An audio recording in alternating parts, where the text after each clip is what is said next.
Nothing? You're coming with me. That way.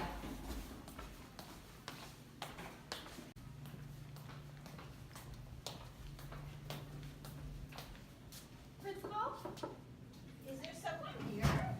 I found these two girls smoking in the bathroom. So this is very concerning.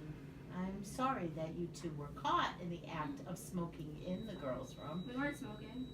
Yes, we were. We shouldn't have been doing it. We weren't smoking. You're right, because it's against school policy. And what about your health and well-being? Don't you care about your future? Yeah, we weren't doing it.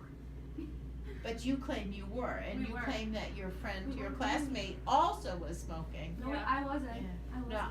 I have a concern that goes beyond smoking.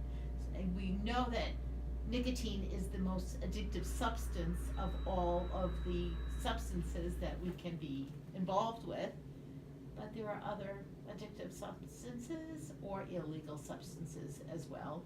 So I'm going to have to make sure that you're not involved in those other substances. So first I'm going to ask you if you'd be willing to show me the contents of your bag. Yes. Because you're denying that you were smoking. It's against my Fourth Amendment right, though. This is the school, and I have the responsibility as the principal to make sure that you do not possess illegal substances on your person or in your belongings, correct? Yes. Yeah. Thank you. I'm gonna have to go through your bag.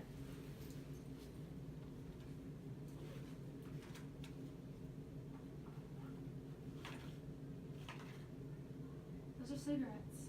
We're allowed to smoke. Not in the ladies' room, of course.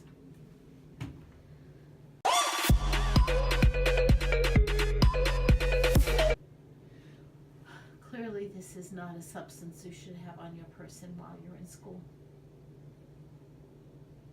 Correct? Yes. Thank you for your admission. Is there anything else that I need to be aware of that's in your bag? Are there other people implicated or involved in using this substance because of your activity? No. Well then, what is this document?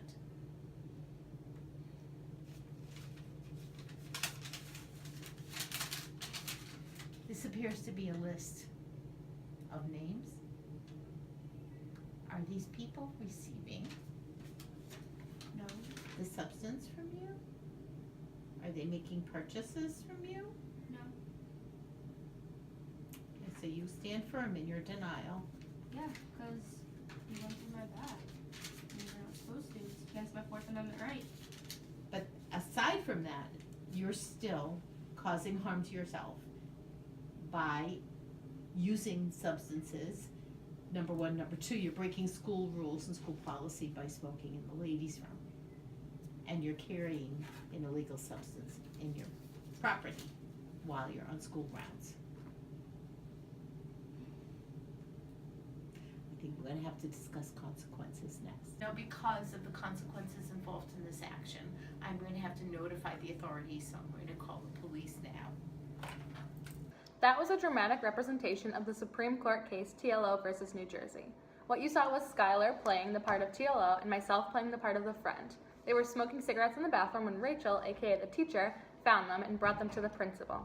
Professor Marilyn played the role of the principal, who took TLO's bag to search it for cigarettes and ended up finding marijuana as well as other evidence suggesting TLO was selling drugs in school.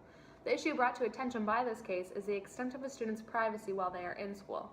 TLO felt her Fourth Amendment right was violated by the search and seizure of her bag, but the school administration argues that they have the right to do this in order to keep the students safe while at school. The Fourth Amendment states that the right of the people to be secure in their persons, houses, papers, and efforts against the unreasonable searches and seizures shall not be violated, and no warrants shall be issued, unless there is probable cause. TLO brought this case to the Supreme Court because she felt this right of hers was violated when the principal searched her purse. The school argued that public school administrators act as agents of the state, and therefore they have to uphold the Fourth Amendment, which they did by having a probable cause to search the bag as TLO was caught smoking. At the same time, a school should not need probable cause in a situation like this if they truly feel they need to search in order to keep the students safe while at school. Students should expect to have less privacy while they are at school because school officials have the responsibility of maintaining a safe environment at all costs. The Supreme Court decided with a 6-3 margin in favor of the state of New Jersey. Although TLO felt her Fourth Amendment right was violated, there is a greater expectation for officials in a school to maintain safety. The court decided that the school met a reasonable standard for conducting such searches at schools. School administrators do not need to have a warrant or probable cause to search and seize because students should have a reduced expectation of privacy in school. This has set a precedent for future cases involving the issue of privacy for students in school, as well as the extent to which school officials have to uphold the Constitution law.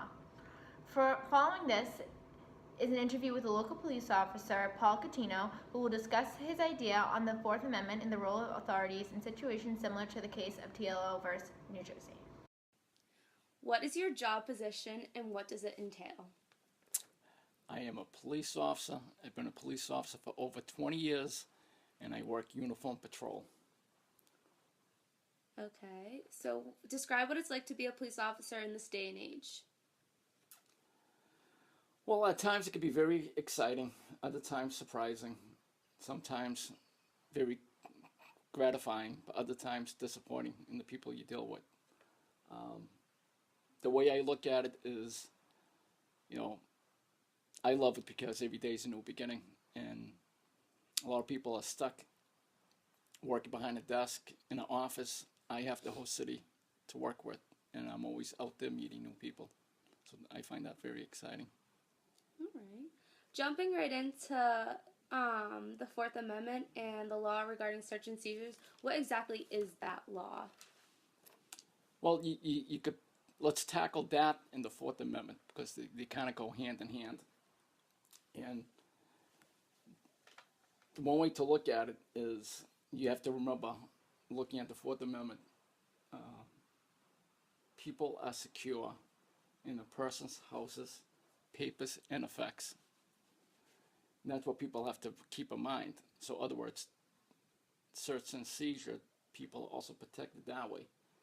And a lot of times, there's always a gray area, and that's why cases end up going to court.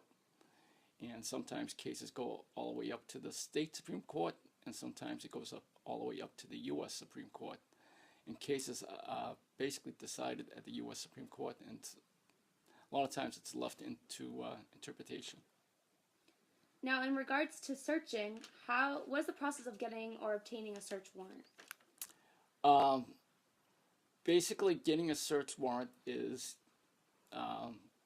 any police officer who has enough evidence that a particular person committed a crime.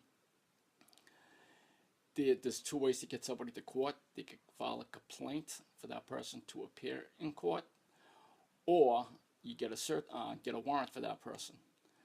And also, a lot of times, if somebody is supposed to appear in court and they don't make it to court, there's a default warrant for that person's arrest.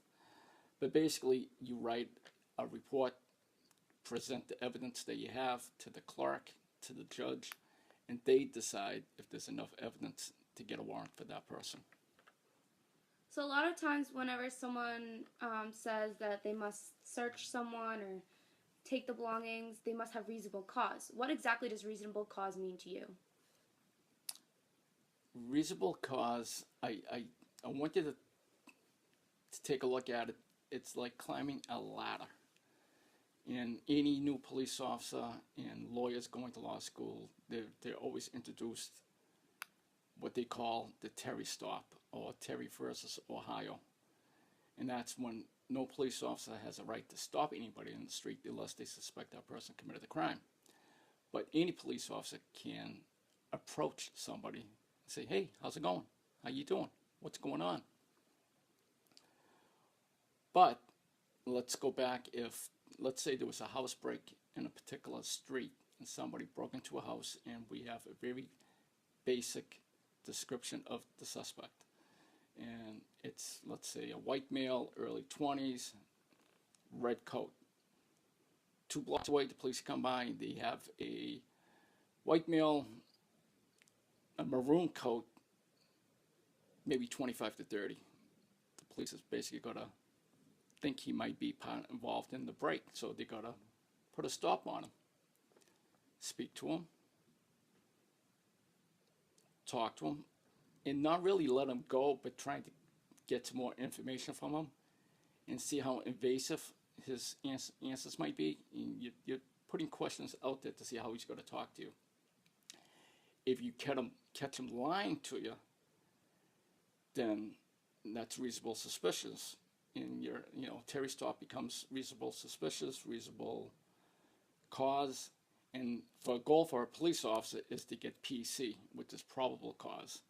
Once you get probable cause that the person actually committed a crime, then you can either place the person under arrest or get a complaint for the person. So it's almost like climbing a ladder. You can't skip over steps unless you definitely know the person committed the crime. But you build a case going from, a Terry stop, reasonable suspicion, and going all the way up to probable cause and working your way up. And that can be the same thing with teachers or the principal in a school or in a situation like that? It can be, but that would be a little different because most schools have policies in place. Mm-hmm. So if there's a policy in place, lockers will be searched by the school, or the K-9 unit might be able to come by and do a sweep of the lockers in the hallway. Then there's a policy in place, so they override anything the police could do first. If they find something, they will call the police. Now, going into having polices in schools, what is your opinion on the role of law enforcement in schools?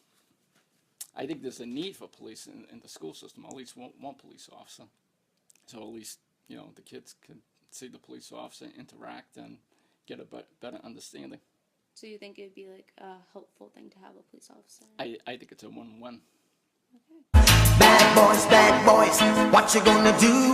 What you gonna do when they come for you? Bad boys, what you gonna do? What you gonna do when they come for you?